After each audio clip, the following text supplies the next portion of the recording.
मंच एवं सभा में उपस्थित विद्युतगणों और मेरे प्रिय मित्रों, मेरे बच्चों, सबसे पहले मैं धन्यवाद अदा करना चाहती हूँ सिंधु के प्रति। इसका कारण दो है। एक जो यहाँ आने का अवसर दिया और दूसरा जो है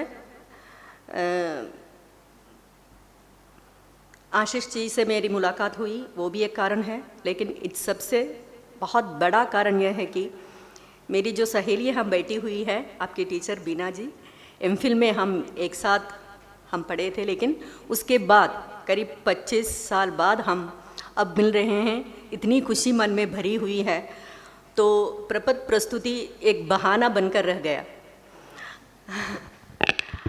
मैं ज़्यादा वक्त नहीं लूँगी, 10-15 मिनट में मैं अपना विचार ही आपके सामने प्रस्तुत कर रही हूँ। आप उससे सहमत हो सकते हैं, अगर कोई असहमति है तो वो भी बता सकते हैं। समय की कमी है, मुझे मालूम है, क्योंकि आपके समान मैं भी आशीष जी को ज़्यादा सुनने के लिए आई हूँ, मुझे सुनाने के लिए नहीं। लेकिन सिंधु जी ने इतने प्यार से बुलाया, क्या है ना, सिंधु जी के बुलावे में एक प्रकार का इस तरह का प्यार है, हम ना नहीं कर सकते। तो शुरू करते हैं। मेरे प्रपत्र के विषय में थोड़ा बहुत चेंज है। मैंने कात्यायनी की कविताओं के बारे में, उनके स्त्री स्वर के बारे में मैंने अपना पत्र प्रस्तुत किया था, मैंने तैयार किया था। और विषय की ओर जाने से पहले कुछ इंट्रोडक्शन के रूप में कुछ कहना है, लेकिन समय की कमी के कारण मैं उसे छोड़ देती हूँ। मैं सिर्फ 2-3 कविता जो है आपके सामने प्रस्तुत करना चाहती हूँ, क्योंकि आपको मालूम है, सबको मालूम है कात्यायनी जी के बारे में, उनके बारे में बताकर समय बर्बाद नहीं करना चाहती हूँ। उनकी कुछ कविताएँ हैं जो मुझे अच्छी लगी है, वो आपके सामने मैं प्रस्तुत करना चाहती हूँ। उनकी एक कविता है, कविता का एक 2-4 पंक्तियाँ हैं। जैसे ही वह सोचती है एकांत में, नतीजे तक पहुंचने से पहले ही खतरनाक घोषित कर दी जाती है। और इस कात्यायनी इस कविता के जरिए कहना चाहती है कि समाज स्त्री को खतरनाक घोषित करने के लिए आतुर हो जाते हैं। हमें मालूम है हमारे पुरुष वर्चस्ववादी समाज ने, या घर परिवार एवं समाज, सबने मिलकर लिखित एवं अलिखित नियमों का बोछार जो है, या अलिखित नियमों के द्वारा जो है नारी पर हमेशा नियंत्रण रखने की कोशिश की है। और वो क्या करती है कि उसके लिए, नारी के लिए हमेशा अपनी ज़िंदगी ही सबसे महत्वपूर्ण है। तो वो अपनी ज़िंदगी आसान बनाने के लिए क्या करती है, वो चाहती है कि चैन से जीऊं, चैन से सांस लूं। तो शांति से जीने के लिए वो क्या कर देती है कि सब कुछ सह लेती है। लेकिन क्या होता है ना, हम कहते हैं सहनशीलता का भी एक सीमा होती है। तब सीमा पार कर जाते हैं तो वो क्या कर देती है, अपनी चुप्पी को तोड़ देती है और वो सोचने लगती है। लेकिन यहाँ हम समाज के लिए एवं घर परिवार के लिए स्त्री का सोचना जो है उतना अच्छा नहीं है। जब स्त्री सोचने लगती है अपने बारे में, अपने ऊपर लादे गए इस नियमों के बारे में या रूढ़ियों के बारे में, अंधविश्वासों के बारे में, सब जब वो सोचने लगती है तो समाज उसे खतरनाक घोषित कर लेते हैं। और उनकी एक और कविता है। हमें मालूम है आज हमारे समाज में स्त्री के प्रति, स्त्री जो है हमेशा असुरक्षित है। उनकी एक कविता है, शहर को चुनौती। इसमें जो है उन्होंने सामाजिक असुरक्षा का जो भाव, स्त्री की जो असुरक्षा है समाज पर, इसके बारे में उन्होंने वो कविता लिखी है। उसमें एक पागल औरत का चित्रण है, और एक पागल औरत क्या विवस्त्र होकर इस तरह चौराहे पर आकर खड़ी हो रही है। तो उस स्त्री को लेकर उसके सारे के सारे शरीर में इतना घाव है कि घाव से क्या है कि उसका शरीर ढका हुआ है। तो उसे देखकर कहते हैं कि अरे कोई उसे रोको, दौड़ो, भागो, कुछ तो करो। इस तरह नारी का जो है चौराहे पर विवस्त्र होकर रहना जो है समाज के लिए मान्य नहीं है। ये इस कविता के जरिए जो समाज की जो नैतिकता के बारे में जो द्वैत नीति है कि माने पुरुष के लिए एक अलग नीति होती है, स्त्री के लिए नैतिकता का जो नियम है हमें मालूम है, पुरुष के लिए एक अलग होता है, स्त्री के लिए अलग होता है। तो वो जो है कात्यायनी जी इसके ज़रिए वो नैतिकता का जो द्वैत जो नीति है उसकी ओर इशारा करना चाहती है।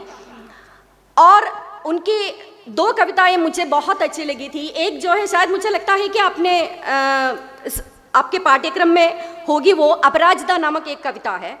और अपराजिता नामक कविता उन्होंने उस कविता में लिखा है कि उन्होंने वो कविता मनु के एक कथन है, सृष्टिकर्ता ने नारी को रचते समय उसे बिस्तर, घर, जेवर, अपवित्र इच्छाएं, ईर्ष्या, बेईमानी और दुर्व्यवहार दिया है। ऐसा एक वाक्य है मनु ने कहा था स्त्री के बारे में कि माने नारी को सृष्टिकर्ता ने सिर्फ इसलिए रचा है या रचते समय उसे बिस्तर दिया है, घर दिया है, जेवर दिया है, साथ ही साथ उसे अपवित्र इच्छाओं से लांद दिया है। तो इस कविता में कात्यायनी कहती है कि उसे बिस्तर इसलिए दिया गया है सृष्टिकर्ता ने ताकि वो पुरुष को रिझा सके, और उसे घर इसलिए दिया गया है कि वो घर को संभाल सके, उसे जेवर इसलिए दिया गया है कि वो जेवर पहनकर पुरुष को भी खुश रख सके, और उसे अपने काबू में रखने के लिए उस पर इस तरह अपवित्र इच्छाओं को लांदा गया है। लेकिन कवि अंत में, इस कविता के अंत में वो कहती है कि चाहे तुम जितना भी कोशिश करो लेकिन हमें जो है पराजित नहीं कर सकते। उनके उत्तराधिकारी और फिर उनके उत्तराधिकारियों के उत्तराधिकारी भी नहीं पराजित कर सकते जिसे मानवता की अमर अजय आत्मा की उसी तरह नहीं पराजित कर सके वे हमारी अजय आत्मा को। कात्यायनी कहते हैं कि हमारी आत्मा जो है अजेय है, कोई उस पर अपना जय जो है उस पर विजय नहीं प्राप्त कर सकता है। चाहे आप इतना कोशिश करो, इतना सताओ, इतना हमारा शोषण कर दो, लेकिन ये मत सोचना कि आप हमें पराजित कर दोगे। और उनकी एक और कविता है, वो कविता उन्होंने कहा है कि ऋग्वेद का एक जो वाक्य है, नारी की रचना इसलिए हुई कि पुरुष अपने पुत्रों से वंश चला सके। एक वाक्य है, इसके बदले में उन्होंने लिखा है, ये कहा, और शायद ये हजारों वर्ष पहले जो है शायद सच भी होगा, लेकिन आजकल जो है हमें मालूम है कि सामाजिक स्थिति जो है स्त्री की बदल गई है ना। सिर्फ वंश चलाने के लिए ही नहीं है स्त्री। यहाँ कात्यायनी कहती है कि वह जीवन रचती है, जीवन वह रचती है, और क्योंकि आज स्थिति जो है बिल्कुल बदल गई है। सिर्फ बच्चों को जन्म देना, घर संभालना मात्र नहीं है, समाज को भी संभालने की शक्ति उसमें है। वो उसमें इतनी शक्ति है, उसमें इतनी काबिलियत है। सच तो यह है कि उसके बारे में उसे ही पता नहीं। कहा जाता है ना, मलयालम में हम कहते हैं कि आनेड़ करिता आने के अरील, उसी तरह स्त्री में, नारी में जो शक्ति है, जो काबिलियत है, उसके बारे में वो नहीं जानती है। वो कौन सी चीज़ है जिसके बिना सब कुछ अधूरा। उनकी एक और कविता है आज़ादी के बारे में, नारी की आज़ादी के बारे में। वह कौन सी चीज़ है जिसके बिना सब कुछ अधूरा है, प्यार भी, सौंदर्य भी, मातृत्व भी। सोचती है वह और पूछती है चीख चीख कर। और कविता लंबी सी कविता है, अंत में वो कहती है कि आज़ादी आज़ादी आज़ादी। तो यहाँ नारी की आज़ादी की ओर वो जोर देकर कहती है कि नारी के लिए क्या होता है ना, नारी को वश में कर ले, कहते हैं कि उसे अपने वश में कर लेना बहुत आसान है, क्योंकि वो हमेशा प्यार की भूखी कही जाती है। लेकिन यहाँ कात्यायनी जी कहती है कि उस प्यार चाहिए जिंदगी में, नारी के लिए भी, पुरुष के लिए भी चाहिए। लेकिन जब प्यार की बात आ जाती है ना, वहाँ प्यार में कात्यायनी प्यार के खिलाफ नहीं है, वो इसके खिलाफ है।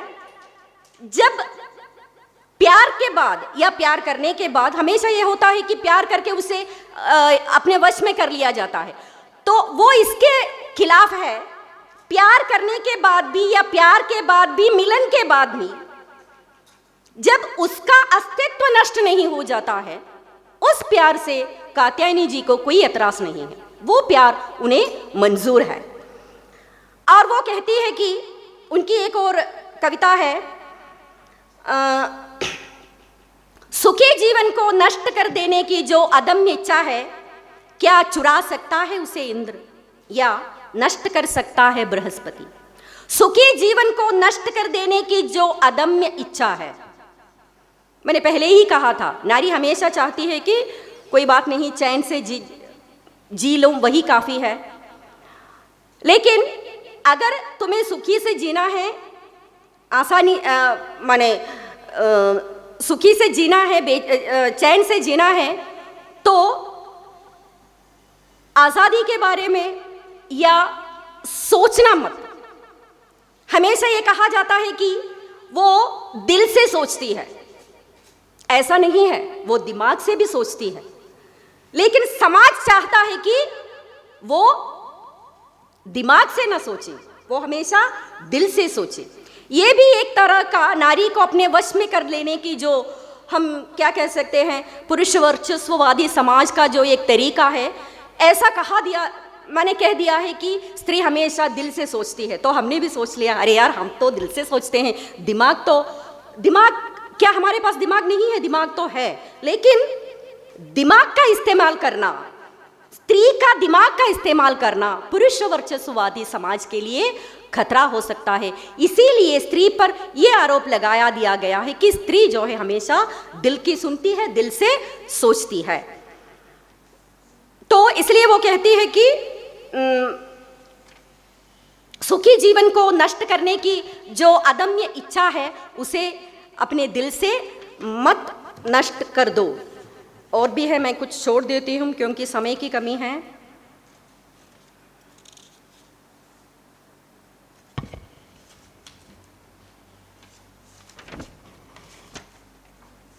उनकी एक और कविता है, उनकी सिर्फ 2 पंक्तियां आप सुन लीजिए।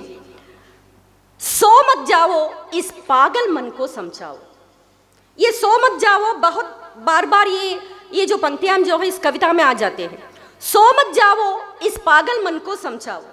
पहले जब वो पंक्ति जब आती है, सो मत जाओ, तो कहा जाता है कि नारी से कहा जाता है कि सो मत जाओ, क्योंकि तुम्हारा पति जो है आएगा, उसे उमस लगेगी, तो तुम्हें क्या करना है, उसका उमस कम करना है। सो मत जाओ, सो मत जाओ, बार बार यही कहा जाता है कि पुरुष है, तुम्हारे पति आने वाले हैं, पुरुष को सारी सुख सुविधाएं देने के लिए तू हमेशा तैयार रखना चाहिए। लेकिन जब वही पंक्ति सो मत जाओ इस पागल मन को समझाओ, अंत में जब आ जाते हैं, पंक्ति का अर्थ जो है कुछ इस तरह बदल जाता है।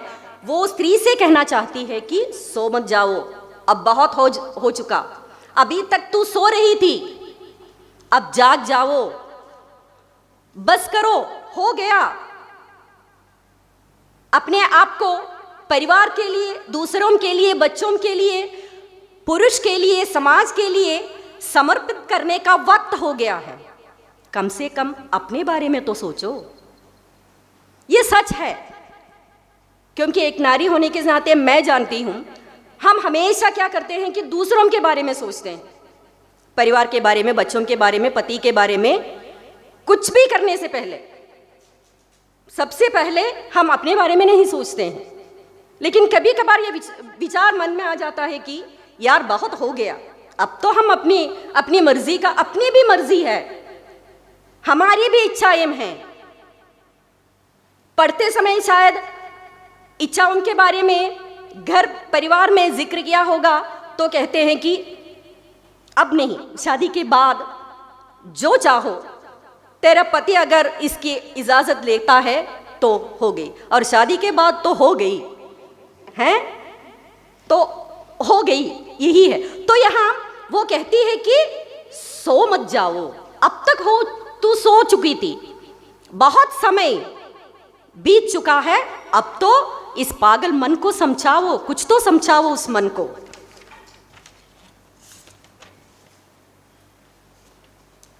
उनकी एक कविता है, समय हो गया क्या सर जी?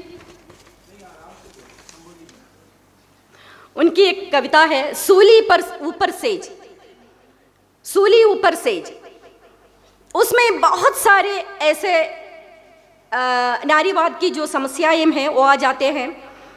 बाबुल ने काट दिए पंख, उड़ न जाऊं कहीं, सांझ सकारे रेन अंधियारे इस खतरनाक दुनिया में। जब बच्ची थी तो बाबुल ने क्या किया, पंख काट दिए ताकि वो उड़ न सके, और वो सुकून से दुलारी दिया, आंखों की पुतरी हो हमारी तुम, किसी की अमानत हो।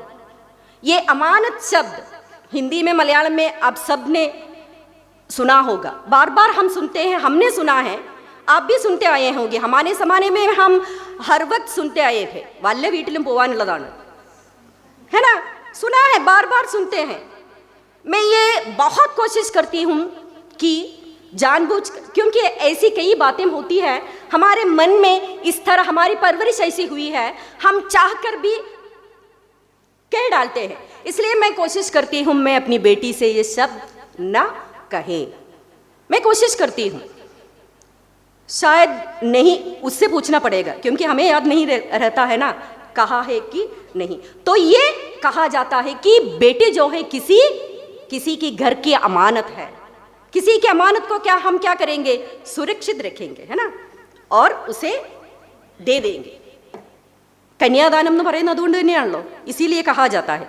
तो इस तरह माता पिता ने क्या किया, उसके पंखों को काट दिया और उन्हें वे चैन से बैठ गए, क्योंकि उन्हें मालूम है पंख नहीं है तो उड़ नहीं पाएगी। लेकिन सारा जोसेफ की एक कहानी है, अडिचिरगुगड़, पंख काटने के बाद भी उसके पंख आ जाते हैं और वो आसमान में उड़ जाती है। सारा जोसेफ की एक कहानी है। और उसी कविता का एक अंश है, कुछ इस प्रकार है, पिया ने सुहाग सेज पर मांग ली आंखें नेह की निशानी। पिया ने सुहाग सेज पर मांग ली आंख नेह की निशानी, मैं हूं तुम्हारी आंख। कितने प्यार से बोल लिया पति ने, प्रिया ने, प्यार करने वाले ने या पति ने उसकी आंखें मांग ली प्यार से और उसने दे दी। माने आंखें मान ली, माने प्यार। शादी के बाद क्या होता है कि उसका दृष्टिकोण, देखने की चीजों की देखने का जो तरीका है वो बदल दिया है, बदल जाता है, नारी को पता ही नहीं चलता। मलयालम की 70 साल पहले की एक कहानीकार है के सरस्वती अम्मा, उनकी एक कहानी है मधुर पलहारम, मीठा पकवान, मधुर पलहारम। उसमें इसी तरह एक पति पत्नी के बीच की कहानी है। उसमें शादी के कुछ साल बाद वो अचानक पत्नी सोचने लगती है, कॉफ़ी पीती है वो, और वो सोचने लगती है, अरे यार ये कॉफ़ी पीना मैंने कब से शुरू किया, मुझे तो कॉफ़ी पसंद ही नहीं थी, मैं तो चाय पीती थी। उसे पता ही नहीं चला कि उसकी चाय पीने की आदत कब खत्म हुई और कॉफी पीने की आदत कब शुरू हुई। तो इस तरह नारी को, लड़की को, औरत को जो है बदल दिया जाता है और वो बदलती भी जाती है। तो यहाँ कात्यायनी कहती है कि प्रिया ने, पति ने उसकी आंख मांगी स्नेह के रूप में, प्यार के रूप में, और उसने दे दी। और गुरु ने भी ऐसा ही किया। गुरु ने अभिव्यक्ति के बदले गुरु दक्षिणा के रूप में हृदय को मांगा।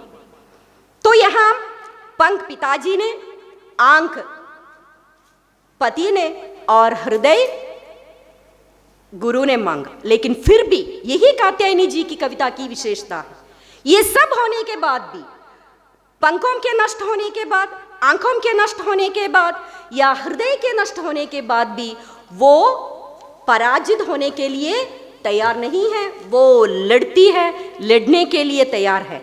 और इसीलिए वे कहती है, लड़ने का स्वाद कहीं भूल न जाए स्त्री, जिंदगी के दमशों और अकादमिक बहसों की आदी होती हुई।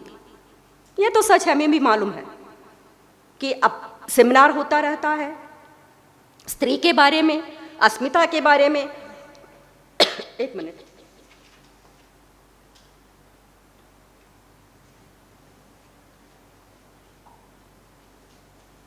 नारी मुक्ति के बारे में जोरों से बहस होती रहती है, सुनते हैं, कुछ के यहां तक निकलती है, लेकिन घर पहुंचते ही ये सब जो है हो गया, आवियाई पोइनु मरे मलयालത്തിൽ सब हो जाता है। तो अकादमिक बहसों तक ये सब न रह पाए। लड़ने का जो स्वाद है, कात्यायनी जी कहती है कि लड़ने में जो स्वाद है ना वो, लेकिन वो स्वाद जो है स्त्री को कभी भूलना नहीं चाहिए।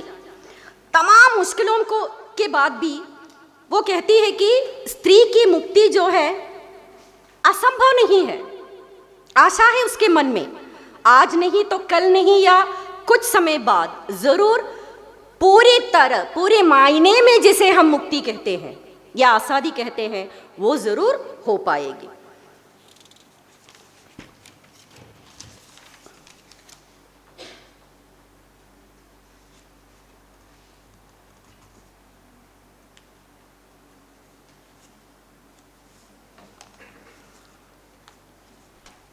उनकी एक दो कविता, दो तीन पंक्तियां भी उनका भी जिक्र करके मैं ख़त्म कर दूंगी।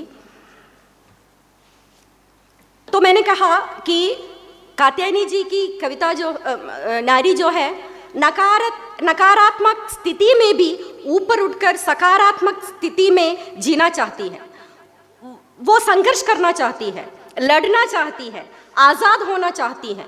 और वो कहती है, लो मुझे स्वीकार है इन हालात की समूची चुनौतियां। लड़ने के लिए वो कहती है, जब वो लड़ने के लिए कहती हैं तो उन्हें मालूम है जब लड़ने के लिए नारी जब तैयार होगी तो उसे इतनी चुनौतियों का सामना करना पड़ेगा। इसलिए कहती है नारी से, स्त्री से, जब लड़ने के लिए तो तुम तैयार हो जाओगी ना तो तुम्हारे सामने बहुत सारी चुनौतियां होगी, लेकिन तब भी यही कहना कि क्या है, लो मुझे स्वीकार है, जो भी हालात हो इन हालात की सभी चुनौतियां जो है मुझे मंजूर है। तो सिर्फ, और कात्यायनी जी की कविता की एक और विशेषता यह है कि उनकी कविता जो है सिर्फ कल्पना की उड़ान नहीं है, बल्कि उनकी कविता मुझे लगा है कि वो मिट्टी के साथ, माने जो वास्तविकता है उसके साथ जुड़ी हुई है। इसीलिए वो कहती है कि दूर दुर्ग के भीतर बसे नगर से बरसों पहले निकल आई थी वह स्त्री। तो इन सब ये जो चीज़ें नारी के बारे में, नारी की आज़ादी के बारे में, लड़ने के बारे में कहने के बाद वो कहती है, उनके मन में जो आशा है वो निकलकर इस तरह आ जाती है, दूर दुर्ग के भीतर बसे नगर से बरसों पहले निकल आई थी वो स्त्री। उसके मन में आशा है कि वो स्त्री जरूर, जिस स्त्री की इच्छा, जिस स्त्री मुक्ति की, नारी मुक्ति की इच्छा उनके मन में है, वो जरूर एक ना एक दिन सफल हो जाएगी। धन्यवाद। एक बात मुझे लगता है कि मैं भूल गई, सिंधु जी का आभार व्यक्त करना मैं भूल गई थी। धन्यवाद, धन्यवाद आप सब लोगों को, आपने सुना, इसके लिए थैंक यू।